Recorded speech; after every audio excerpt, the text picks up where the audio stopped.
Bayangkan sebuah negeri yang dulu penuh kemiskinan, kelaparan, dan ketidakpastian. Kini, berdiri gagah sebagai kekuatan ekonomi terbesar kedua di dunia. Negara yang bangkit dari keterpurukan, dan menjadi raksasa dunia setelah memberantas korupsi habis-habisan. Dari negara miskin yang penuh penderitaan, China kini berdiri sebagai kekuatan ekonomi terbesar kedua di dunia. Apa rahasia di balik transformasi luar biasa ini? Bagaimana bisa? Hari ini, kita akan bongkar 7 fakta mengejutkan tentang China. Saksikan bagaimana China menghancurkan korupsi tanpa ampun, membangun kepercayaan publik, dan menjelma menjadi raksasa dunia yang ditakuti sekaligus dikagumi.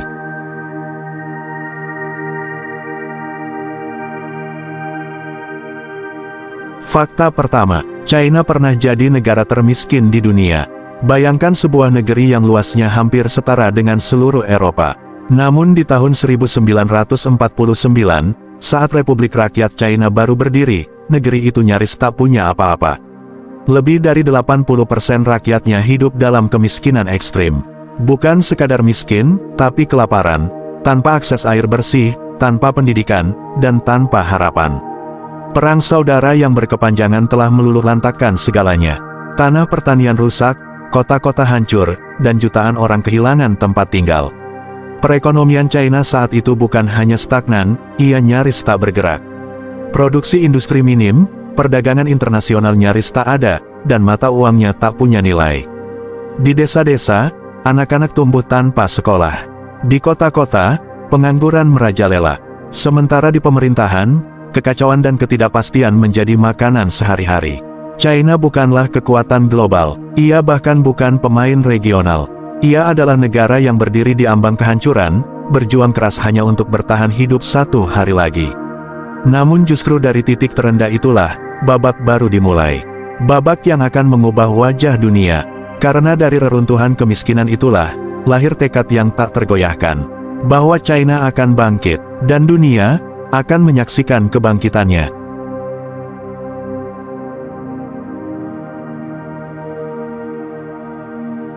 Fakta kedua, reformasi ekonomi yang mengubah segalanya. Tahun 1978 menjadi titik balik sejarah China.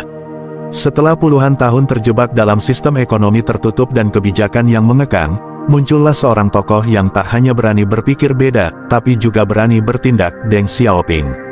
Ia bukan pemimpin yang lantang berteriak. Ia bukan revolusioner yang membawa senjata. Tapi ia membawa satu hal yang jauh lebih berbahaya bagi status quo, ide perubahan. Deng Xiaoping memperkenalkan konsep yang saat itu dianggap kontroversial. Tidak masalah kucing itu hitam atau putih, selama ia bisa menangkap tikus. Kalimat sederhana itu menjadi filosofi reformasi ekonomi China. Artinya, ideologi bukanlah segalanya, yang penting adalah hasil. Ia membuka pintu China untuk dunia luar. Zona ekonomi khusus didirikan di Shenzhen, Xiamen, dan beberapa wilayah pesisir. Investor asing mulai masuk, pabrik-pabrik dibangun, lapangan kerja tercipta, dan roda ekonomi yang selama ini macet mulai berputar. Petani diberi kebebasan untuk menjual hasil panen mereka. Industri kecil mulai tumbuh, perdagangan internasional menggeliat, dan untuk pertama kalinya, rakyat China merasakan denyut ekonomi yang hidup. Dari desa-desa terpencil di Henan hingga gedung-gedung tinggi di Shanghai, perubahan terasa nyata. Bukan hanya angka di grafik ekonomi yang naik, tapi harapan rakyat ikut tumbuh. China tidak lagi berjalan terlatih. Ia mulai berlari, dan dunia mulai memperhatikan. Reformasi ini bukan sekadar kebijakan. Ia adalah revolusi diam-diam, yang mengubah wajah China dari negara tertutup, menjadi kekuatan ekonomi yang tak bisa diabaikan.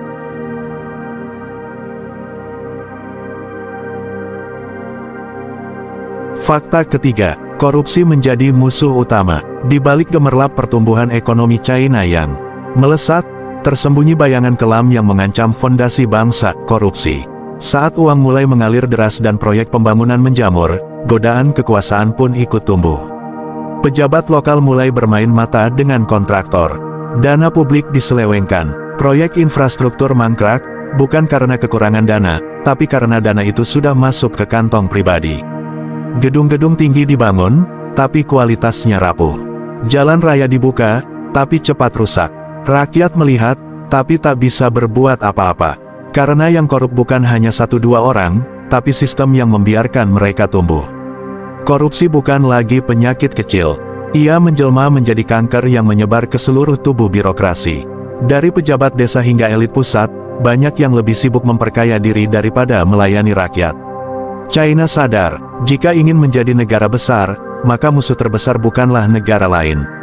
Musuhnya ada di dalam, dan namanya korupsi. Mereka tahu, pembangunan tanpa integritas hanya akan menghasilkan istana pasir. Mereka tahu, kepercayaan rakyat adalah modal utama sebuah bangsa. Dan mereka tahu, jika korupsi dibiarkan, maka semua mimpi tentang kebangkitan akan runtuh. Maka dimulailah babak baru, babak yang tidak hanya menargetkan pelaku kecil, tapi juga para raksasa di balik layar. China bersiap untuk perang, bukan perang senjata, tapi perang melawan kerakusan. Dan dalam perang ini, mereka tidak main-main.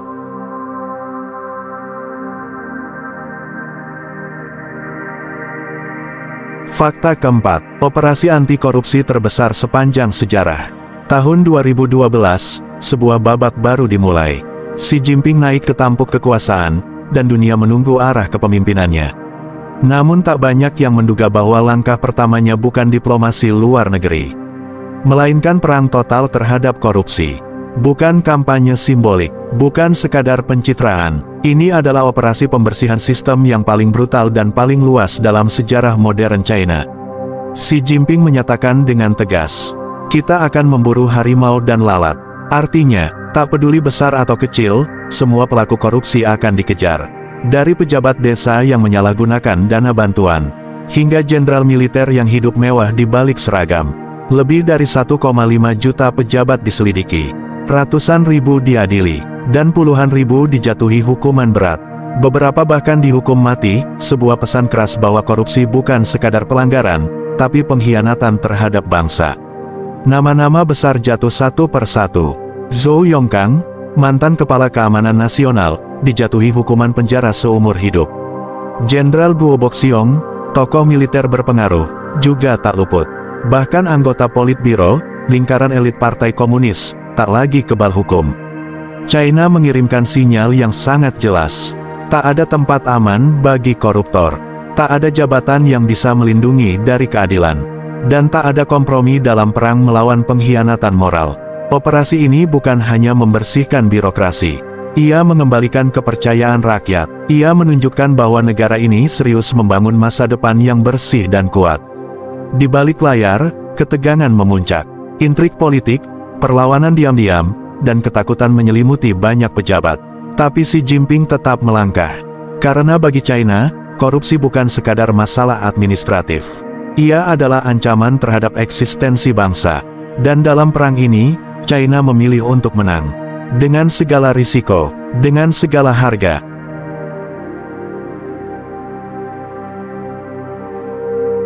Fakta kelima, efek langsung ke ekonomi dan kepercayaan publik. Setelah badai pemberantasan korupsi mengguncang birokrasi, langit China mulai cerah. Investor yang dulu ragu, kini datang berbondong-bondong. Mereka melihat sesuatu yang jarang ditemukan di negara berkembang. Sistem yang mulai bersih, kepemimpinan yang tegas, dan visi pembangunan yang nyata. Proyek-proyek yang dulu mangkrak, kini berjalan tanpa hambatan. Dana publik digunakan sesuai tujuan. Tidak lagi bocor di tengah jalan. Tidak lagi berhenti karena uang habis entah kemana. China mulai membangun dengan kecepatan yang mencengangkan. Ribuan kilometer rel kereta cepat membelah daratan luas. Bandara-bandara modern berdiri megah di kota-kota yang dulunya hanya desa kecil. Kota pintar bermunculan, dengan sistem transportasi canggih, energi bersih, dan teknologi yang menyatu dalam kehidupan sehari-hari. Semua dibangun dengan efisiensi yang membuat dunia tercengang.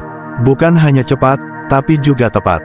Bukan hanya megah, tapi juga berfungsi.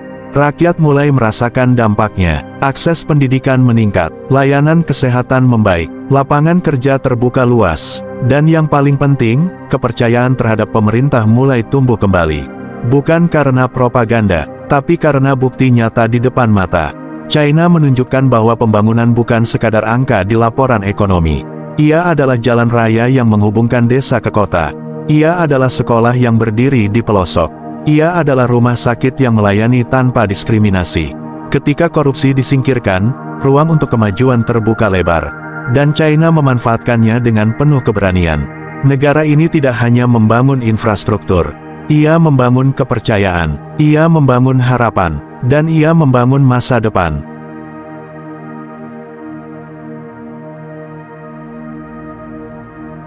Fakta ke-6, teknologi dan inovasi jadi tulang punggung. Dulu, dunia mengenal China sebagai pabrik global, tempat di mana barang-barang murah diproduksi massal. Tapi kini, label itu sudah usang. China bukan lagi sekadar tempat produksi, ia telah menjelma menjadi pusat inovasi dunia. Di balik layar, selama bertahun-tahun, China menanam benih yang kini mulai berbuah. Investasi besar-besaran digelontorkan ke bidang riset, teknologi, dan pendidikan. Universitas ditingkatkan, lembaga penelitian diperkuat, dan generasi muda didorong untuk berpikir kreatif, bukan hanya patuh. Hasilnya, lahir perusahaan-perusahaan raksasa yang mengguncang dunia digital. Huawei menguasai pasar telekomunikasi dan menjadi pionir jaringan 5G. TikTok mengubah cara dunia berinteraksi dan mengonsumsi konten. Alibaba menjadi kekuatan e-commerce yang menyaingi Amazon. BYD mendorong revolusi kendaraan listrik dan mengancam dominasi Tesla. China tidak lagi meniru, mereka menciptakan, mereka memimpin. Di bidang kecerdasan buatan, China melangkah cepat. Di teknologi finansial, mereka melampaui banyak negara maju. Bahkan dalam eksplorasi luar angkasa, China kini punya stasiun orbit sendiri dan misi ke bulan yang ambisius. Semua ini bukan kebetulan, ini adalah hasil dari strategi jangka panjang yang terencana dan disiplin.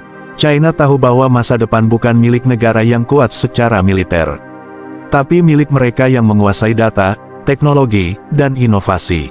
Dan mereka memilih untuk berada di garis depan. Kini, dunia tak lagi memandang China sebagai negara tertinggal. Ia adalah laboratorium masa depan. Tempat di mana ide-ide besar lahir dan dijalankan dengan skala yang luar biasa. Teknologi bukan hanya alat bagi China. Ia adalah tulang punggung. Ia adalah senjata. Dan ia adalah jembatan menuju dominasi global. Fakta ke-7, China kini jadi penentu arah dunia. Hari ini, dunia tak lagi bertanya apakah China akan menjadi kekuatan global. Pertanyaannya kini adalah, sejauh mana China akan membentuk masa depan umat manusia.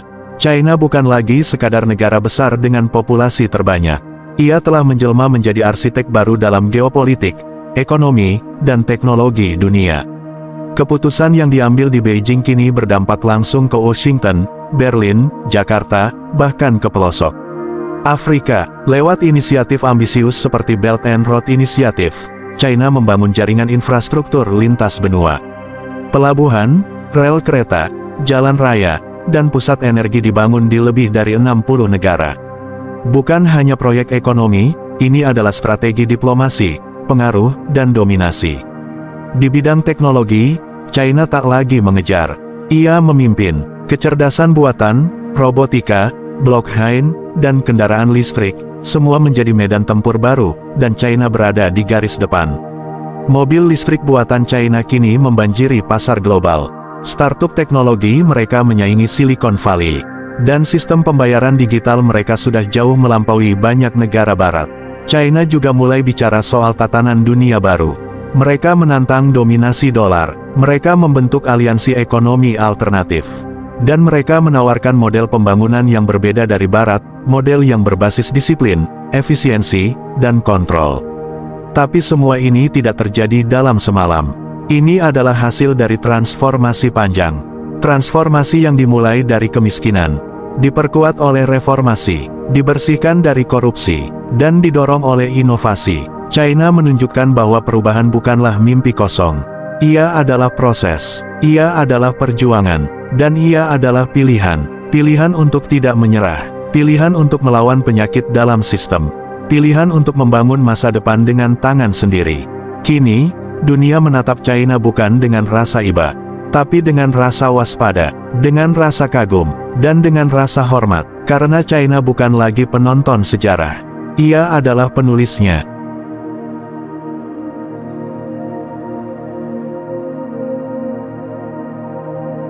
Sobat Cakrif, Kita bisa belajar banyak dari kisah China, bahwa perubahan besar dimulai dari keberanian menghadapi masalah terbesar, korupsi. Dan bahwa masa depan bangsa ada di tangan pemimpin yang berani, dan rakyat yang tak menyerah. Jangan lupa like, share, dan subscribe Cakrif YouTube channel untuk konten inspiratif lainnya. Sampai jumpa di video berikutnya. Salam semangat, salam perubahan.